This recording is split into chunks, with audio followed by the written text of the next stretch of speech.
तो चलिए दोस्तों हम लोग शुरू करते हैं और हमारे सामने पहला क्वेश्चन है कि भारत में निम्नलिखित में से किस प्रकार की मृदा को स्थानीय स्तर पर रेगूर मृदा कहा जाता है।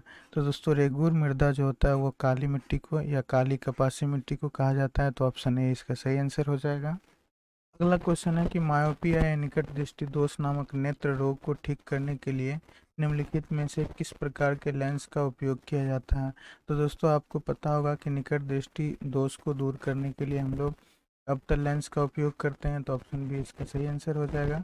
जबकि दोस्तों दूर दृष्टि को ठीक करने के लिए हम लोग उत्तल लेंस का उपयोग करते हैं और जरा दृष्टि दोष को दूर करने के लिए हम लोग बायफोकल या द्विफोक्सी लेंस का उपयोग करते हैं। अगला क्वेश्चन है हमारे पास कि प्रसिद्ध धमाके धामेक स्तूप भारत में निम्नलिखित में से कहाँ स्थित है। तो दोस्तों ये सारनाथ उत्तर प्रदेश में स्थित है। ऑप्शन 3 इसका सही आंसर है। अगला क्वेश्चन है कि संगम साहित्य का संबंध प्राचीन और मध्यकालीन भारत के निम्नलिखित में से किस भाग से है। तो दोस्तों संगम साहित्य का जो संबंध है वो भारत के दक्षिण भारत से संबंधित है। तो ऑप्शन 3 इसका सही आंसर होगा। नेक्स्ट क्वेश्चन है दोस्तों कि सोन नदी निम्नलिखित में से किस नदी की सहायक नदी है। तो दोस्तों सोन जो है वो गंगा की सहायक नदी है। ऑप्शन ए इसका सही आंसर हो जाएगा। अगला क्वेश्चन है राष्ट्रीय कृषि एवं ग्रामीण विकास बैंक जिसे हम लोग नाबार्ड बोलते हैं का मुख्यालय निम्नलिखित में से कहाँ स्थित है। तो दोस्तों नाबार्ड का जो मुख्यालय है वो मुख्यतः मुंबई में स्थित है। ऑप्शन 3 इसका सही आंसर हो जाएगा। दोस्तों नाबार्ड की जो स्थापना हुई थी वो 12 जुलाई 1982 ईस्वी को की गई थी और यह कृषि से संबंधित क्षेत्र में अधिक कार्य करता है। नेक्स्ट है कि भारत के निम्नलिखित में से किस राज्य में बिहू पर्व मनाया जाता है। तो दोस्तों बिहू पर्व जो है वो असम में मनाया जाता है। ऑप्शन ए इसका सही आंसर है। अगला क्वेश्चन है संविधान निर्माण के लिए निर्वाचित संविधान सभा की प्रथम बैठक निम्नलिखित में से कब आयोजित की गई थी। दोस्तों संविधान निर्माण करने के लिए संविधान सभा की पहली बैठक 9 दिसंबर 1946 ईस्वी को की गई थी। ऑप्शन 4 इसका सही आंसर है। अगला क्वेश्चन है बीबी का मकबरा नामक प्रसिद्ध ऐतिहासिक स्मारक निम्नलिखित में से कहाँ अवस्थित है। दोस्तों बीबी का मकबरा औरंगाबाद महाराष्ट्र में स्थित है। दोस्तों इसका निर्माण औरंगजेब ने करवाया था। ऑप्शन बी इसका सही आंसर है। अगला क्वेश्चन है पीली क्रांति का संबंध में से किस क्षेत्र से है। तो दोस्तों पीली क्रांति का संबंध तिलहन उत्पादन से है। तो ऑप्शन ए इसका सही आंसर हो जाएगा। अगला क्वेश्चन है निम्नलिखित में से किसने अपनी राजधानी को दिल्ली से दौलताबाद स्थानांतरित किया था। दोस्तों ये मोहम्मद तुगलक ने किया था। ऑप्शन का सही आंसर हो जाएगा। नेक्स्ट क्वेश्चन है दोस्तों कि मानवों में रक्तचाप मापने हेतु निम्नलिखित में से किस उपकरण का उपयोग किया जाता है। दोस्तों ब्लड प्रेशर को हम लोग जो मापते हैं जिसे बोलते हैं इसको मापने के लिए हम लोग एक यंत्र का उपयोग करते हैं जिसका नाम है स्पिग्मो मैनोमीटर। ऑप्शन बी इसका सही आंसर हो जाएगा। दोस्तों एक सामान्य मनुष्य का जो नॉर्मल बीपी होता है दोस्तों वो होता है 120/80 और इसको हम लोग मिलीमीटर हाइड्रोजीरम मतलब पारा पर हम इसको मापते हैं। अगला क्वेश्चन है दोस्तों कि 1854 में अंग्रेजी सरकार द्वारा भारत में भेजा गया वुड्स का घोषणा पत्र जिसे वुड्स डिस्पैच कहा जाता है निम्नलिखित में से किस क्षेत्र से संबंधित था। तो दोस्तों 1854 में जो वुड डिस्पैच आया था वो भारतीय शिक्षा पद्धति से संबंधित था। तो ऑप्शन 4 इसका सही आंसर हो जाएगा। अगला क्वेश्चन है कि निम्नलिखित में से कौन सा मानव के पैर में पाए जाने वाली एक अस्थि का नाम है। दोस्तों यहाँ पे देखिए इनकस मैलियस वेस्टिबिस ये तीनों की तीनों हड्डी जो है वो कान में पाए जाते हैं और दोस्तों ये पटेला जो है ये टांग में पाए जाने वाली हड्डी है। तो ऑप्शन ए इसका सही आंसर हो जाएगा। अगला क्वेश्चन है कि विटामिन B12 का रासायनिक नाम निम्नलिखित में से क्या है। तो दोस्तों विटामिन B12 का रासायनिक नाम साइनोकोबालामिन होता है। यहाँ दिया हुआ है सिर्फ कोबालामिन। तो ऑप्शन ए इसका सही आंसर हो जाएगा। अगला क्वेश्चन है मानव आमाशय में उत्पन्न होने वाला निम्नलिखित में से कौन सा अम्ल भोजन के पाचन में सहायक होता है। तो दोस्तों ये हाइड्रोक्लोरिक अम्ल होता है। ऑप्शन 4 इसका सही आंसर हो जाएगा। दोस्तों इसका जो अणुसूत्र होता है वो HCl होता है। अगला क्वेश्चन दोस्तों कि राष्ट्रपति के विरुद्ध महाभियोग लाने से संबंधित प्रक्रिया का प्रावधान भारतीय संविधान के निम्नलिखित में से किस अनुच्छेद में किया गया है। तो दोस्तों राष्ट्रपति के विरुद्ध हम लोग लोकसभा या राज्यसभा कहीं पे भी ये प्रावधान ला सकते हैं और इसके लिए जो हम लोग प्रावधान लाएंगे वो अनुच्छेद 61 के तहत हम लोग ऐसा करेंगे। तो ऑप्शन 3 इसका सही आंसर हो जाएगा। अगला क्वेश्चन है महात्मा गांधी ने भारत छोड़ो आंदोलन निम्नलिखित में से किस तिथि को प्रारंभ किया था? तो दोस्तों महात्मा गांधी भारत छोड़ो आंदोलन को 8 अगस्त 1942 को शुरू किया था, तो ऑप्शन 3 इसका सही आंसर हो जाएगा। अगला क्वेश्चन दोस्तों कि निम्नलिखित में से कौन विश्व का दूसरा सबसे बड़ा महासागर है? तो दोस्तों आपको पता होगा कि दुनिया का सबसे बड़ा महासागर प्रशांत महासागर है, और इसकी अधिकतम गहराई जो है, जिसका नाम मरियाना गर्त है, उसकी जो गहराई है दोस्तों 11,022 मीटर है। ठीक है। और दूसरा बड़ा महासागर अटलांटिक महासागर है, तो ऑप्शन बी इसका सही आंसर हो जाएगा। अगला क्वेश्चन है निम्नलिखित में से कौन सिंधु घाटी सभ्यता के युग के दौरान एक प्रसिद्ध बंदरगाह था?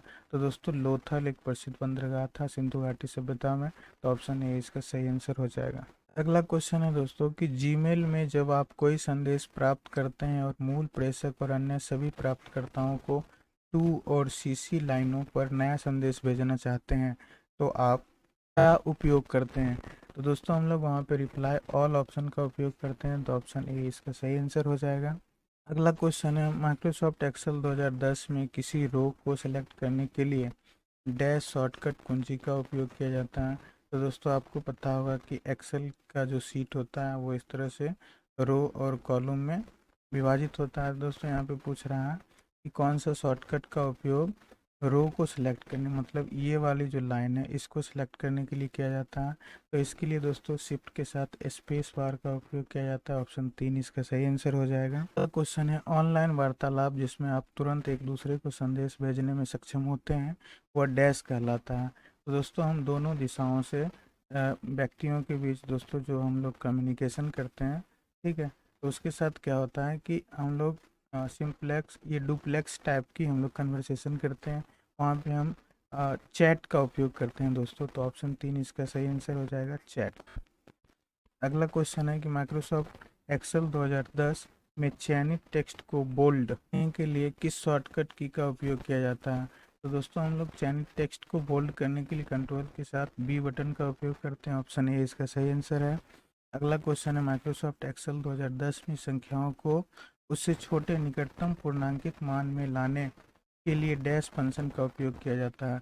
जैसे कि दोस्तों मान लीजिए 7.4 लिखना, और इसको राउंड फिगर में हम 7 तो लिख सकते हैं, तो इस तरह का वैल्यू लाने के लिए हम लोग फ्लोट फंक्शन का उपयोग करते हैं, तो ऑप्शन 3 इसका सही आंसर हो जाएगा। क्वेश्चन है निम्नलिखित में से कौन सा प्रभाव MS Word 2010 font dialog box में उपलब्ध नहीं है?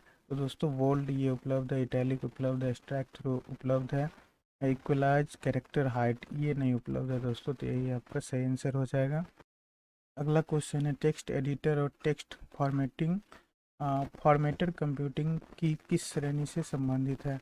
तो दोस्तों ये जो है ना वर्ड प्रोसेसिंग संबंधित है, वर्ड प्रोसेसिंग से, तो ऑप्शन 3 इसका सही आंसर हो जाएगा। अगला क्वेश्चन है कि निम्नलिखित में से कौन सी इंटरनेट द्वारा प्रदान की जाने वाली सेवाएं हैं?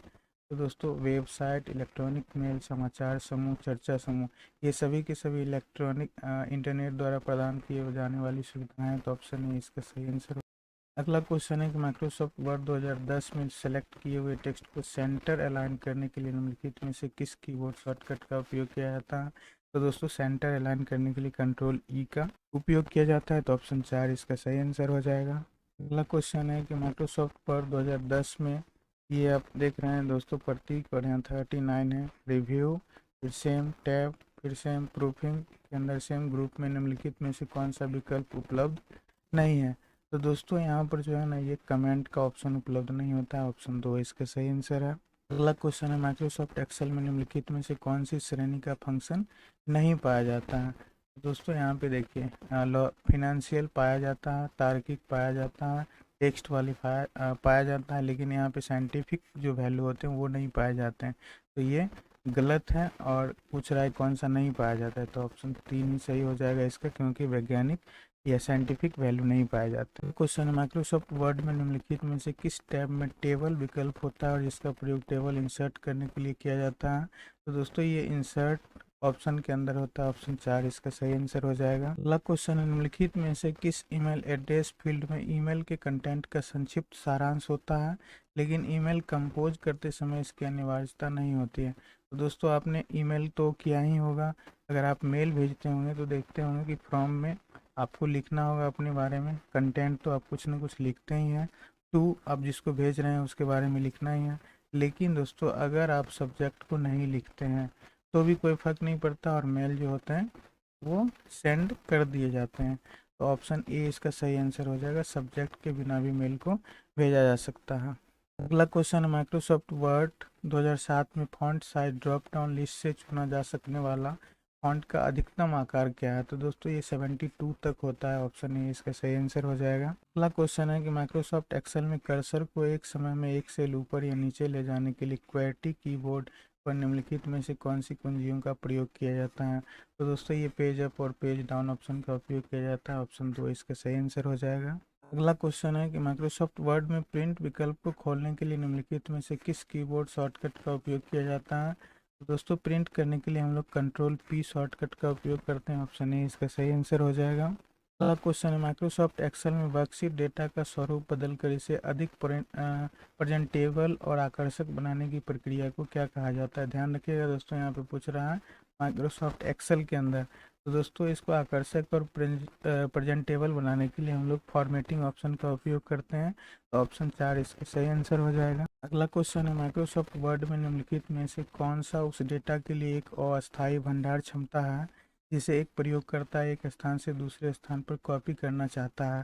तो दोस्तों ये क्लिप बोर्ड के अंदर ये सुविधाएं होती है, ऑप्शन 3 इसका सही आंसर। अगला क्वेश्चन है कि सबसे पहला विकसित किया गया सर्च इंजन निम्नलिखित में से कौन सा है?